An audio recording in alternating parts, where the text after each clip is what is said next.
Hi hello ನಮಸ್ಕಾರ friends, ನಾನು ಇವಾಗ ಒಂದು ವಿಡಿಯೋ ಶೋ ಮಾಡ್ತೀನಿ. ದಯವಿಟ್ಟು ಇದನ್ನು ನೀಟಾಗಿ ವಾಚ್ ಮಾಡಿ.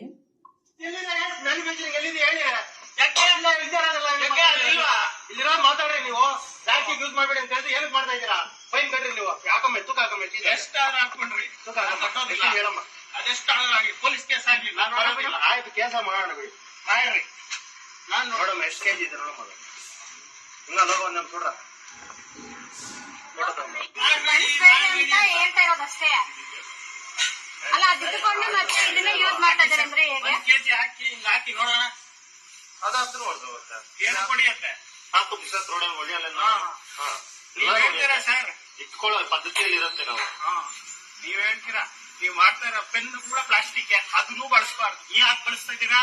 ನೀವು ಯೂಸ್ ಮಾಡ್ತಿರೋ ಸಿಮ್ ಕಾರ್ಡ್ ಅದು ಕೂಡ ಪ್ಲಾಸ್ಟಿಕ್, ಅದನ್ನ ಯಾಕೆ ಬಳಸ್ತಾ ಇದ್ದೀರಾ? ಅದನ್ನ ಬ್ಯಾನ್ ಮಾಡಕ್ ಬರಲ್ಲ.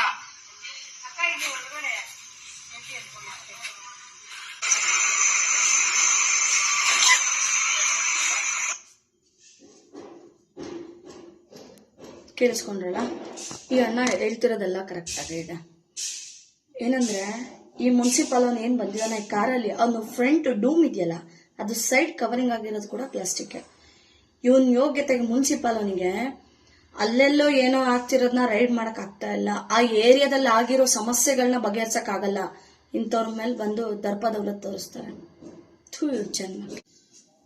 ಪ್ರತಿಯೊಂದು ವಸ್ತು ಕೂಡ ಪ್ಲಾಸ್ಟಿಕ್ ಅಲ್ಲೇ ಮ್ಯಾನುಫ್ಯಾಕ್ಚರಿಂಗ್ ಆಗ್ತಿದೆ. ಅಂದ್ರೆ ಅಕ್ಕಿ ಮೂಟೆ ಏನ್ ಬರ್ತಿದೆ ಅದು ಏನು ಗೋಣಿ ಚೀಲದಲ್ಲಿ ಬರ್ತಾ ಇಲ್ಲ. ಸೊಸೈಟಿಗೆ ಏನ್ ಬರ್ತಾ ಇದೆ ಅಕ್ಕಿ, ಅದು ಮಾತ್ರ ಗೋಣಿ ಚೀಲದಲ್ಲಿ ಬರ್ತಾ ಇದೆ. ಇನ್ನ ಸಣ್ಣ ಅಕ್ಕಿ ಏನ್ ಬರುತ್ತೆ, ಪ್ರತಿದಿನ ನಾವು ಊಟ ತಿಂಡಿ ಮಾಡ್ತಾ ಇದೀವಲ್ಲ, ಅದೆಲ್ಲ ಬರ್ತಾ ಇರೋದು ಪ್ಲಾಸ್ಟಿಕ್ ಚೀಲದಲ್ಲೇ.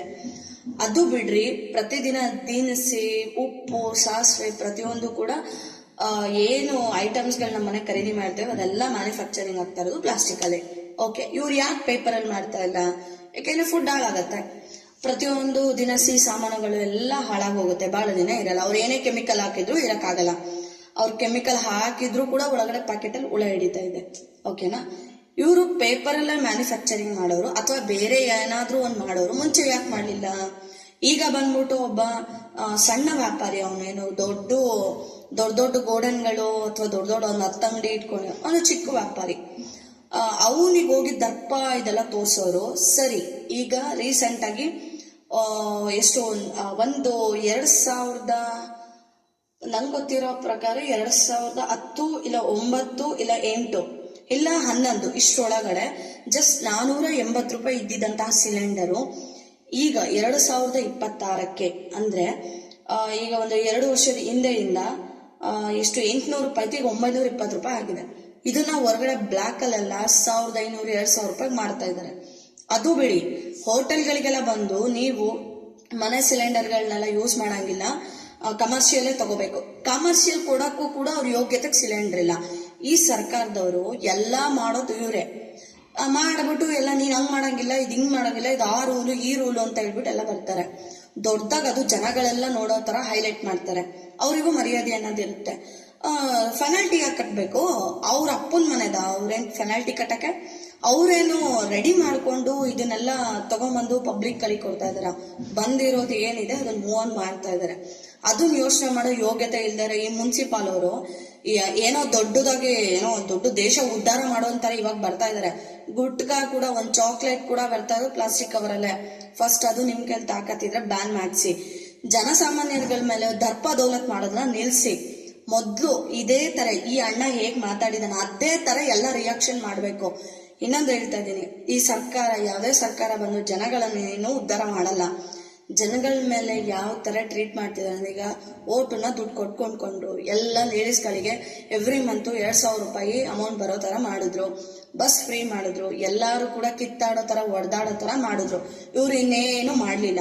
ಓಕೆ, 2000 ರೂಪಾಯಿ ಬಂದಿರೋ ಅಂತ ಅಮೌಂಟ್ ಏನಿದೆ ಅದನ್ನ 1 to double ಸಿಲಿಂಡರ್ ಬರ್ತಿಲ್ಲ, ಹಾಗೆ ಬರ್ತಿಲ್ಲ, ಹೀಗ್ ಬರ್ತಿಲ್ಲ ಅಂತ ಹೇಳಿ ಹೊರಗಡೆಯಿಂದ ಏನೇನ್ ಸಿಲಿಂಡರ್ಗಳು ತಗೊಳ್ತಾ ಇದಾರೆ ಅವ್ರದ್ದು ಅಲ್ಲಿಗೆ ಸಮ ಮಾಡಿದ್ರು ದುಡ್ಡನ್ನ. ಜೊತೆಗೆ ಕರೆಂಟ್ ಬಿಲ್ಲು ಈಗ ದೊಡ್ಡ ಬಿಲ್ಡಿಂಗ್ ಗಳಲ್ಲಿ ಏನ್ ಮಾಡಿರ್ತಾರೆ, ಜಾಸ್ತಿ ಬ್ಯಾಟ್ ಇರೋದನ್ನ ಅವರು ಪರ್ಮಿಷನ್ ತಗೊಂಡ್ ಮುಂಚೆನೆ ಹಾಕೊಂಡಿರಲ್ಲ. ಅಲ್ಲಿ ಏನಾಗುತ್ತೆ, ಕೆಲವೊಬ್ರು ಜಾಸ್ತಿ ಏನಾದ್ರು ಯೂಸ್ ಮಾಡಿದ್ರೆ 1 to double ಬರುತ್ತೆ. ಇವ್ರು ಕೊಡ್ತಾರ ಪೂಕ್ಷೇಟೆ ಕರೆಂಟು ಅಲ್ಲಿಗೆ ಸಮ.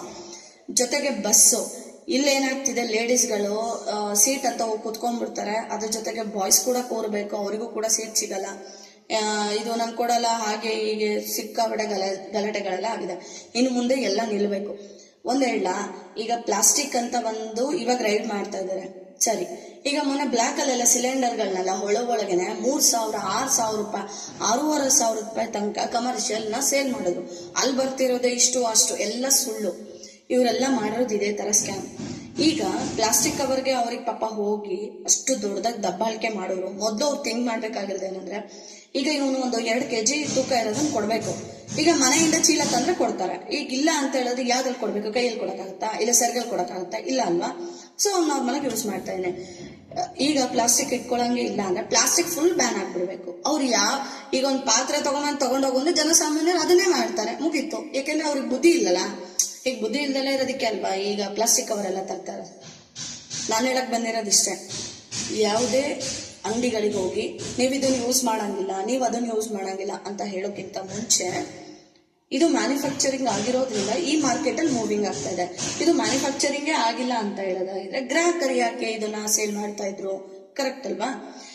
ಈಗ ಪ್ರತಿಯೊಂದು ಪದಾರ್ಥಗಳು ದಿನಸಿ ಸಾಮಾನಲ್ಲಿ ಏನ್ ಸಿಗ್ಬೇಕೋ ಅಲ್ಲೇ ಸಿಗೋದ್ರಿಂದ ಅಲ್ಲಿಗೆ ಬರ್ತಾರೆ. ಈಗ ದಿನಸಿ ಸಾಮಾನು ಎಣ್ಣೆ ಅಂಗಡಿಲಿ ಸಿಗತ್ತಾ? ಎಣ್ಣೆ ಅಂಗಡಿಲೇ ಸಿಗೋದು, ದಿನಸಿ ಸಾಮಾನು. ಹಾಗೆ ಪ್ರತಿಯೊಂದು ವಸ್ತುಗಳು ಎಲ್ಲಿ ಹೇಗ್ ಸಿಗ್ಬೇಕೋ ಅದನ್ನ ಹೇಗ್ ಕೊಡಬೇಕೋ ಹಾಗೆ ಕೊಡಕ್ಕಾಗೋದು, ಇಲ್ಲ ಅಂದ್ರೆ ಕೊಡಕ್ಕಾಗಲ್ಲ. ಈಗ ಅಷ್ಟು ಸಾಮಾನ ಕಟ್ಟಿ ಅವ್ನು ಹ್ಯಾಂಡ್ ಕವರ್ ಕೊಡಲ್ಲ ಅಂದ್ರೆ ಅವ್ನು ಬ್ಯಾಗ್ ತಗೊಂಡ್ ಹೋಗ್ತಾರೆ. ಈಗ ಅಷ್ಟು ಸಾಮಾನ ಅವನು ಹೇಗ್ ಕಟ್ಕೊಡ್ತಾನೆ? ಇಲ್ಲ ಅಂದ್ರೆ ಮನೇಲಿರೋ ಡಬ್ಬಿಗಳನ್ನೆಲ್ಲ ನೀಟಾಗಿ ಅಳತೆ ಪ್ರಕಾರ ತಗೊಂಡೋಗ್ಬೇಕಾಗತ್ತೆ. ಇನ್ ಮುಂದೆ ಅದನ್ನ ಮಾಡ್ಬಿಡಿ ಬೆಸ್ಟ್. ಸುಮ್ನೆ ಯಾಕೆ ಹೊಟ್ಟೆ ಬಾಡಿಗೆಲ್ಲ ಜೀವನ ಮಾಡ್ತಿರೋರು, ಮರ್ಯಾದೆಗೋಸ್ಕರ ಜೀವನ ಮಾಡ್ತಿರೋರಿಗೆಲ್ಲ ಹೋಗ್ಬಿಡಿತೀರಾ. ಈ ವಿಡಿಯೋ ನೋಡ್ಬಿಟ್ಟು ಈ ಸರ್ಕಾರಕ್ಕೆ ಫಸ್ಟ್ ಈ ಮುನ್ಸಿಪಾಲ್ ಅವರಿಗೆ ಕ್ಯಾಕ್ರಸ್ತು ಅಂತ ಹೋಗಿಬೇಕು. ಯಾರಾದ್ರು ಬುದ್ಧಿ ಇಲ್ಲದೆ ಇರೋರು ಸುಮ್ನೆ ಹೋಗ್ಬಿಟ್ಟು ಹೊಟ್ಟೆ ಪಾಡಿಗೆ ದುಡ್ಕೊಂಡ್ ತಿನ್ನೋರಿಗೆಲ್ಲ ಹೊಟ್ಟೆ ಮೇಲೆ ಹೊಡಿತಾರೆ, ದರಿದ್ರದವು. ಈ ವಿಡಿಯೋ ಕರೆಕ್ಟ್ ಆಗಿದ್ರೆ ದಯವಿಟ್ಟು ಇದನ್ನ ಕೆಲವೊಂದು ಮುನ್ಸಿಪಲ್ ಆಫೀಸರ್ಸ್ ಗಳಿಗೆ ಶೇರ್ ಮಾಡಿ. ಫಸ್ಟ್ ಮ್ಯಾನುಫ್ಯಾಕ್ಚರಿಂಗ್ ಆಗ್ತಿರೋ ಫ್ಯಾಕ್ಟ್ರಿಗಳನ್ನ ಬ್ಯಾನ್ ಮಾಡಿಸಿ. ಫಸ್ಟ್ ಆಫ್ ಆಲ್ ಏನ್ ಗೊತ್ತಾ, ಕೈಯಲ್ಲಿ ಹಿಡ್ಕೊಂಡು ಬರೀತಿದ್ರಲ್ಲ ಅಣ್ಣ ಹೇಳ್ದಂಗೆ, ಪೆನ್ ಕೂಡ ಪ್ಲಾಸ್ಟಿಕ್. ನೀವೇನೆಲ್ಲ ಮಾಡ್ತಾ ಇದ್ರೋ ಅದಷ್ಟು ಪ್ಲಾಸ್ಟಿಕ್, ಯಾವುದು ಕೂಡ ಕಬ್ಬಿಣದ್ದು ಬಂಗಾರದ್ದು ಆಗಿಲ್ಲ. ಅದು ನೀವು ಅರ್ಥ ಮಾಡ್ಕೊಳ್ಳಿ. ಇನ್ನೊಬ್ರ ಮೇಲೆ ಹೋಗಿ ದರ್ಪ ದೌಲತ್ಗಳನ್ನೆಲ್ಲ ಮಾಡೋದ್ ಬಿಡಿ. ನೋಟಿಸ್ ಅಂತ ಇದೆ, ಒಳ್ಳೆ ರೀತಿಲಿ ಮಾತಾಡೋ ಅಂತದಿದೆ. ಜೊತೆಗೆ ಪ್ಲಾಸ್ಟಿಕ್ ಅನ್ನೇ ಯೂಸ್ ಮಾಡ್ಬೇಕು ಅನ್ನೋದಿದ್ರೆ, ಯೂಸ್ ಮಾಡಬಾರ್ದು ಅನ್ನೋದಿದ್ರೆ ಮೊದ್ಲು ಹೋಗಿ ಅದಕ್ಕೊಂದು ಪರಿಹಾರ ಹುಡುಕಿ, ಆಮೇಲೆ ಹೋಗಿ ಜನಸಾಮಾನ್ಯರ ಮೇಲೆ ದರ್ಪ ದೌಲತ್ಗಳನ್ನ ತೋರಿಸಿ. ಇದನ್ನ ಮೊದ್ಲು ಮುನ್ಸಿಪಲ್ ಆಫೀಸರ್ಸ್ ಗಳಿಗೆ ಕಳಿಸಿ ಆ ಏರಿಯಾದಲ್ಲಿರೋ ದರಿದ್ರಗಳೆಲ್ಲ ನೋಡ್ಲಿ. ಫಸ್ಟ್ ದರಿದ್ರಗಳೇ ನೀವೆಲ್ಲ. ಯಾಕೆ ಅಂದ್ರೆ ಪಾಪ ಹೊಟ್ಟೆ ಪಾಡಿಗೆ ತಿನ್ಕೊಂಡು ತಿನ್ನೋರಿಗೆಲ್ಲ ಹೋಗ್ಬಿಟ್ಟು ಅವ್ರ ಮೇಲೆ ದರ್ಪ ದೌಲತ್ ಮಾಡ್ತಿರಲ್ಲ. ನೀವು ಒಬ್ರು ಮನುಷ್ಯ, ಥೂ ನಿಮ್ ಜನ್ಮಕ್ಕೆ.